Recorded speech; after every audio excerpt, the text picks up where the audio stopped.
भारत और ऑस्ट्रेलिया के दरमियान वर्ल्ड कप का आज एक अहम मैच, बड़ा मैच खेला जा रहा था, जिसमें ऑस्ट्रेलिया ने टॉस जीतकर पहले बैटिंग करने का फैसला किया। ऑस्ट्रेलिया ने आगाज तो अच्छा किया, लेकिन ऑस्ट्रेलिया का अंजाम बुरा हुआ। आखिर में ऑस्ट्रेलिया के विकेट गिरते रहे और ऑस्ट्रेलिया ने भारत को जीतने के लिए 199 रनों का टारगेट दिया और भारत ने 199 रनों पर ऑस्ट्रेलिया को रोक कर रखा। और भारत ने जब बैटिंग शुरू की तो भारत का आगाज अच्छा नहीं हुआ था।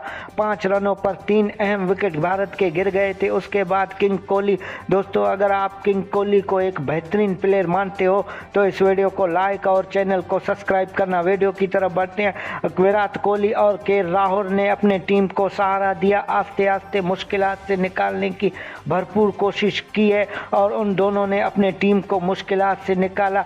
विराट कोहली ने 85 रनों की बारी खेली है और केएल राहुल ने 97 रन बनाकर अपने टीम को एक शानदार जीत दिलाई है। विराट कोहली और केएल राहुल के दरमियान 166 रनों की पार्टनरशिप हुई, उसकी बदौलत ऑस्ट्रेलिया बैकफुट पे चला गया। भारत ने 2 कीमती पॉइंट हासिल किए हैं और भारत की जानिब से आज शानदार कारकर्दगी हमें देखने को मिला और भारत ने आज क्या शानदार कारकर्दगी का मुजाहरा किया।